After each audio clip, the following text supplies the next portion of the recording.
Welcome back. Episode 4 of Welcome to Derry takes us deeper into Derry's mythology. It blends that Cold War tension that they have brewing in the background with the small town paranoia mixed with the cosmic horror, which actually starts to give us new clues and some secrets on Pennywise ancient origins. And we get some of that through flashbacks, psychic visions, and some bold encounters in this episode.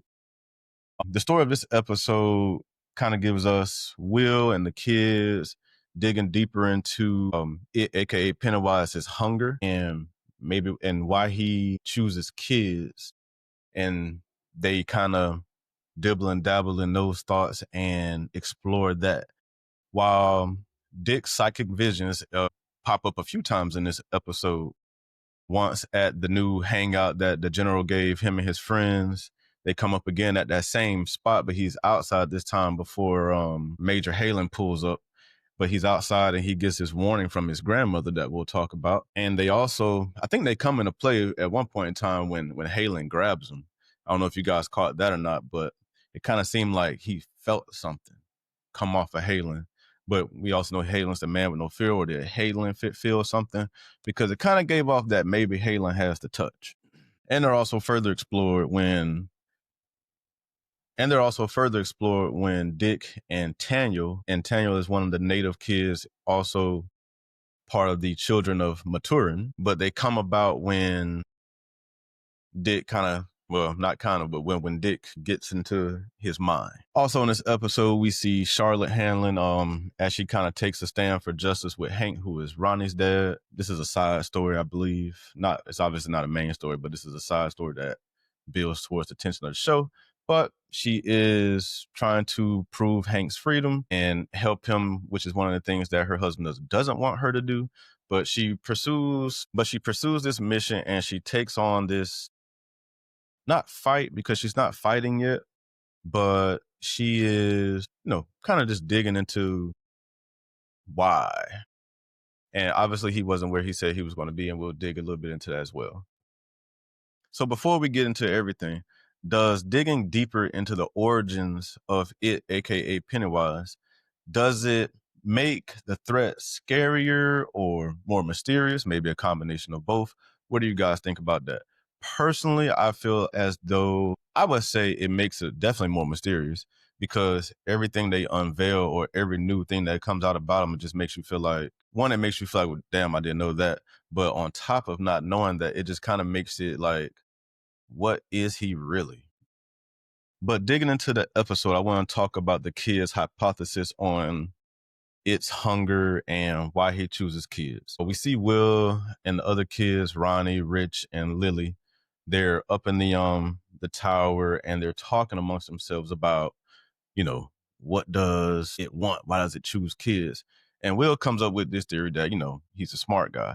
But he comes up with this theory basically that it scares us because some predators like the way their food tastes when it's worked up, basically, when it's really terrified. I'm not sure how the science in that works, but basically, scare me more, I taste better. And that's kind of basically what Will's theory was. So Will also kind of get a taste of this because, as we see in this episode, while him and his father are out on their little fishing trip, Will gets pulled under the water by a burnt up version of his father on that. Originally, when I saw it in the little trailer, I thought that even when I first saw the burnt arm coming out of the water, I was like, oh, this is something with the black spot fire.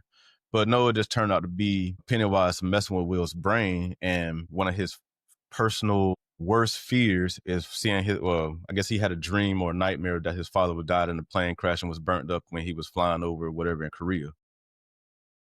Pennywise obviously knows that, so he chose to use that vision and at that time and to personally attack Will. And in that moment as well, and I'll go ahead and touch on this now, after he's hysterical and his dad rescues him and pulls him out of the water, Will turns his head, and I know, well, I'm not going to say I know, but clearly Will saw the balloon floating across the water. But Hanlon definitely sees a red balloon later on in this episode. But and I think what kind of jars Hanlon to believe his son is the bruises that he has from being pulled on the water. It scares the shit out of him. as I think it would any parent that you left your kid one way, then you come back in there a totally different way, but there's nobody out there with you but, I guess, it. And while we're on the Hanlon family, like I said, we'll just talk quickly about this. Charlotte is on a crusade to pursue injustice for Hank, who is Ronnie's father, who we all know is accused falsely of killing or making the other kids disappear. She is a freedom fighter, and she, has a run-in with the chief of police. I wouldn't say a run-in, but she confronts the chief of police about, Hank's case. That the chief says, "Hey, this is airtight." Blah blah blah blah blah. She goes to see Hank's mother. Ronnie's there. She lets the mother know that, hey, I've used to do this before, such and such and such. But all in all, she is pursuing justice for Hank, and that's basically that story plot in this episode. Mm. Whether or not Hank gets sent to Shawshank or not, it sounds like he is going to get sent to Shawshank, even if it's for a little while. But she's doing her best to try to fight for justice for Hank, who we all knew was innocent. But while doing this, I do believe that she is putting herself at some personal risk. And maybe Rose kind of sensed that or saw it. I'm not sure. They obviously encountered earlier in the season, but Rose shows up at the Hanlon's house this time, comes in for a bit, and offers Charlotte her phone number in case she ever needs to talk about anything. Personally, I think it's Rose just trying to get closer to the Hanlon family, because I think she knows or senses that. I think she knows that her husband works at the base, and maybe she's just trying to keep tabs on him that way. So speaking of the base, like I said earlier, last episode we saw that that Dick and his friends were looking for a hangout. In this episode, the general comes through, gives them this hangout. That as soon as they get there and they look around, Dick quickly gets this moment where he just stares off. Nobody really sees it, but he stares off, and we notice his psychic powers kicking in, that he senses something. And while there, the guys just talk about, hey, we're going to clean this place up, turn it into a bar, whatever the case may be. And they're happy about their new space. So at what point, Dick goes outside. He's either taking something to the car, but that doesn't matter. He's outside by himself, and he looks off into the woods, or he hears something. I can't remember how it went down, but he hears something in the woods, and then his psychic powers kick in, and he immediately sees the figure of a woman off in the woods, kind of talking quietly at first, but then it's in his head. This woman warns him basically, hey, you better keep that lid on tight. And we obviously know this is Pennywise manifesting a vision through what I believe to be Dick's grandmother. Regardless of who she is, Pennywise is doing what Dick kind of warned in the last episode. He sees him, and he is coming to him, rather than what it seemed like maybe they were trying to hide from Pennywise, but maybe try to figure out where he is. But Pennywise knows exactly where they are, especially Dick and his ability. And he's letting him know that, hey, you may not want to say nothing about me, because the warning was keep the lid on tight. Seems pretty clear to me that Pennywise says, do not fuck with me. So right after this encounter with his grandmother's spirit in the forest, Leroy pulls up, and he not confronts, but he talks to Dick and let him know that, hey, my son was just attacked. This happened or whatever, but this was after he grabbed him, and he may have the touch.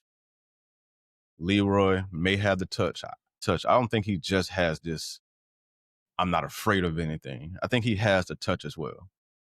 But whatever he has, Dick sensed it, and they talked for a moment. But Leroy's just trying to figure out what the hell is going on in Derry, because like his son told him, there's something in there and it's not right. And, so after this, we come back to the Hanlon house. It's nighttime. I believe we are in Will's room, and he's up for some reason or another, whatever, but he starts looking around on his little telescope. I apologize for pronouncing it wrong. But Will starts looking around on his telescope, and long story short, he sees Pennywise, or one of his manifestations, outside of his window. He falls back, screams, dad busts in, and run out into the street looking crazy. But he runs out into the street, wakes up all the neighbors. And while he's outside walking back to his house, like I mentioned earlier, he definitely sees this red balloon up in a tree that time. So all his instincts, whether it's no fear, the touch, or whatever he has, all his instincts just take over at this point. And he, obviously the next day, goes to go see General Shaw. And while he's there seeing General Shaw, he basically like, yeah, what the fuck is going on in Derry, blah, blah, blah, blah, blah. So General Shaw basically brings him into the loop. And at this point, we see Dick and Tanya in an interrogation room. And this is when Dick gets into Tanya's mind. And in Tanya's mind, we get the biggest probably reveal of at any point, but we get the biggest reveal of Pennywise's origins. So not to draw out a long story, the origin story basically tells us that Pennywise came to the area of Derry one day. The first people to encounter him were the natives.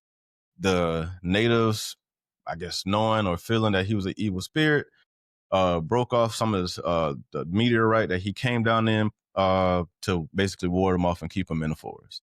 The white settlers came to America one day and they took over the area. They were warned, blah, blah, blah. They went into the forest hunting and Pennywise killed them all, but that made him stronger and he was able to spread. And, you know, we get this little soliloquy about if the natives hadn't taken these 13 things after they went and found it and broke it off and buried it in the ground, that he would have basically taken over the world. I believe in the story, some of the big things to take from it were, yes, the natives trapped Pennywise in the forest. I do believe that this forest later becomes Derry because they trapped them in this circular thing. They sent their smoke signals or whatever. I don't know because I haven't seen like that same aerial view of what Derry looks like in that same area, but I'm pretty sure if it may show it later. If you look at the area, it's probably big enough for a town. So I believe that the forest that he was trapped in later becomes Derry, and I believe that is why he just happens to be in Derry.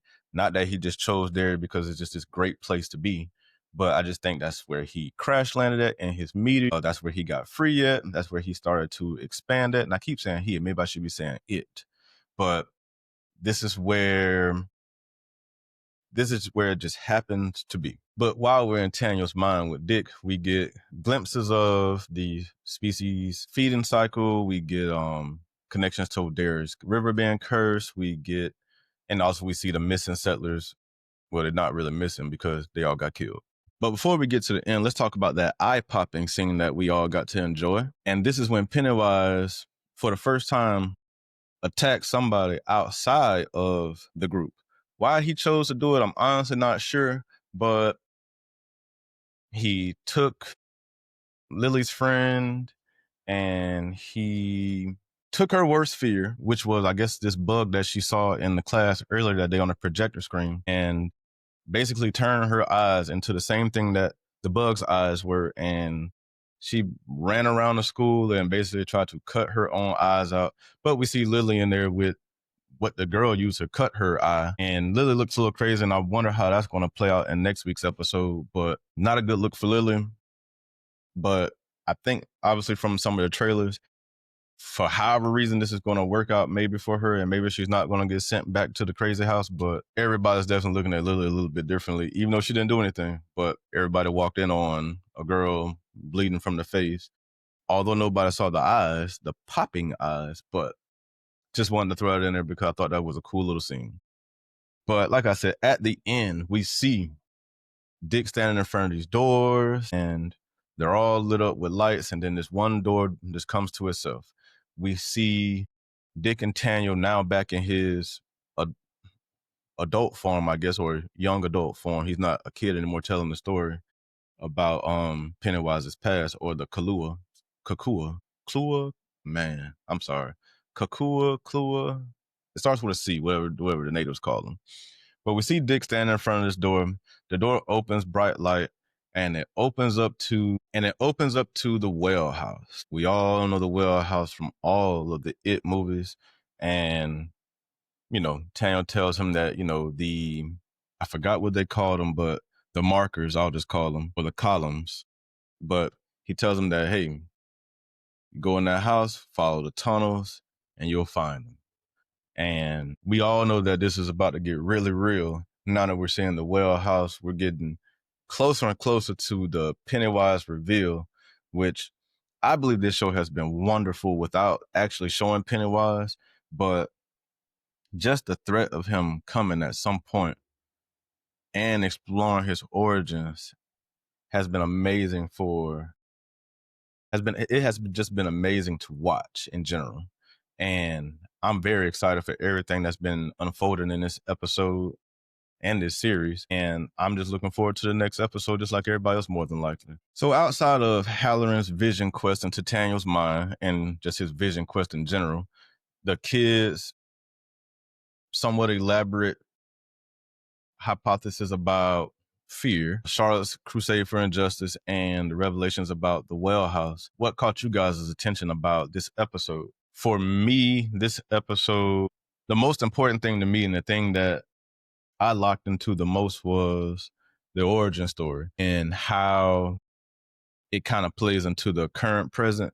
I didn't really think about the movies, but I just thought about the 1962 present of the show that we're in and how the story, like I said, it showed the natives digging and planting the rods in the ground. It showed this mapped out area with the smoke signals that, in my opinion, I believe that is the town of Derry, just not Derry yet. And I believe that is how Pennywise, for whatever reason, and I believe that is why it, aka Pennywise, is in that area. I don't think this is some type of special area. I think it's just where it just happened to end up, and they put a town on top of it, and now he, as we know, curses and haunts this town every 27 years. So with that, I will say that episode 4 takes a significant step into the world building area of the show, character development, making Pennywise origins and Derry's curse more concrete and a little bit more mysterious at the same time. I believe this episode blends some real world history and events and how the times were with the cosmic horror and mystery that the It franchise and Stephen King is. So it's been wonderful to watch. This has been a great watch. I do recommend that everybody watch or keep watching, and let me know what you guys are watching, because I'm looking for things to watch, and I think I found a few things that I'm going to be doing some reviews on later. So if there's anything that you guys are watching, please let me know. Drop it down in the comments. Let me know what you guys think about this episode. Let me know your thoughts about Pennywise's, aka It, or It, aka Pennywise's origins. What you guys think of this episode, and keep tuning in. Please don't forget to like and subscribe. I appreciate you all. Thank you, and keep coming back for more. Thank you again, and